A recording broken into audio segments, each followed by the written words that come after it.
motorsport keeping track of the action around the globe. Very top of international motorsport. How are you, lads?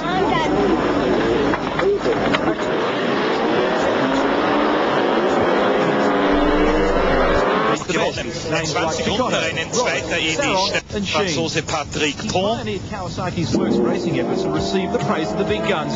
Even Kenny Roberts rated the big blonde as a natural racing genius. I got on really good with Kenny, and we became good friends. But on the racetrack, there was no friendship at all, and it was all out war.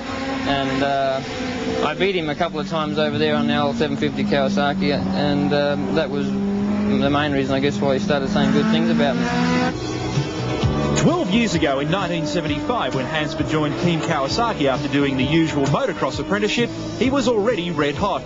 He'd ridden one of the fearful Yamaha 700s and impressed Team Kawasaki's Neville Doyle so much, he had to get him. Well, I'd been friendly with Neville for quite a few years before I started with him, like riding the Yamahas. Neville and Ron Toombs and Murray Saar were the opposition, and from 73 to 75, I was riding a 700 Yamaha against the big Kawasaki's, and in 75, Neville asked me if I wanted to ride with Kawasaki, and I did, and it just went from there.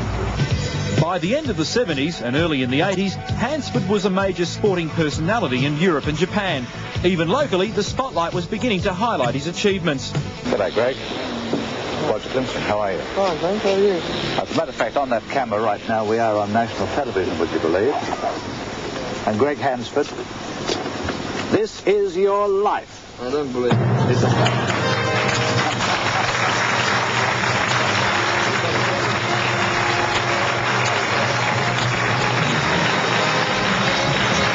Yep, flare pants and all, Hansford received the accolade from a variety of identities with flying nun collars.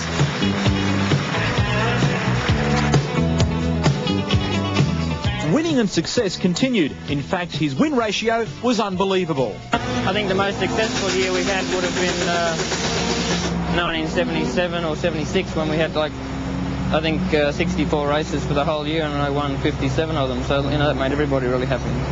With the benefit of hindsight, Greg reckons he should have taken the Yamaha factory offer he received in 1980. At the time, Roberts was trying to run an outlaw World Series against the World Championship, but the riders stayed together, and Hansford knocked back his chance to replace Roberts at Yamaha. By then he was running the big 750. It was a handful, but it did the job. But it was the KR 500 he ran in 1981 that brought him undone. It was a pile of rubbish, and to quote the ace, to ride it, you had to leave your brain in the toolbox. He crashed twice on the 500, crangs like this, big and bad, and they made him stop and think. Well, there was a couple of bad crashes that led up to me deciding not to race motorcycles anymore.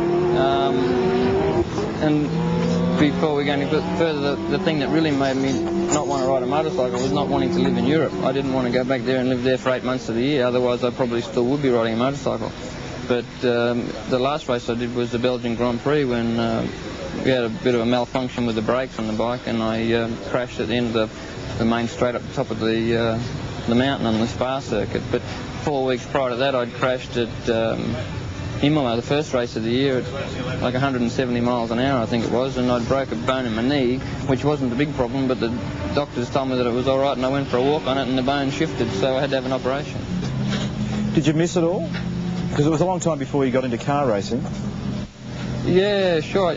You don't know what you're going to do. I came home and we spent 12 months and we built a house and looked around and I wondered what I was going to do, and then all of a sudden Alan Moffat rang up and asked me to drive a touring car for him, and that was like a dream come true. It was what I wanted to do. I don't really know how I got involved with motorcycles in the first place, because all I wanted to do was own a big V8 race car and with mag wheels on it, right from when I was 15 years old. His touring car career is only now getting right off the ground, but the desperation of motorcycle racing has taught him all about tough competition. Those guys over there were absolutely mad is the word you can use. You go out on the first lap of practice or the first lap of any qualifying session and they try and be breaking the lap record, and that was the way you had to do it over there, otherwise you just went in the race. The guys he's talking about were also a little crazy off the track. They had to be when you consider how they made their living. Crazy places over there, like people driving rental cars into the surf and fond memories of Barry Sheen driving a Rolls Royce around the speed bowl at 120 miles an hour with a fire truck chasing him, trying to run him off the road because he shouldn't have even been out on the racetrack. But, you know, just things like that happen every day. Like motorcycle people, you know, fairly crazy in the first place, but really are a good bunch of people, and you know, they do things like that just to break the monotony and have a bit of fun. On four wheels, Greg has floated on the edge of the big time for 4 years. His partnership with Alan Moffat was one he hoped wouldn't end, but that was grounded when Mazda called it quits. Since then, he's been in a succession of different cars, but still treats the game as a serious business. Back in 5-6 years ago, when we were racing, you know, we were spending $100,000. You know, these years you're talking about millions of dollars, and it's a job just as important, or if not more important, in a part of my life. And I'm just as keen now to drive the car as I was keen to ride a motorcycle when I was 18 years old. So it is very important. The 35-year-old proprietor of City Yamaha, a motorcycle dealership in Brisbane, has made racing a way of life. Thanks to Dick Johnson and the Shell team, he's back doing what he does best. With an all-action background and a feel for winning, it won't be long before Hansford's name is etched deeply into touring car record books. And who knows, he may still get a chance to meet his old racing buddies like Giacotto again, as touring car racing matures worldwide.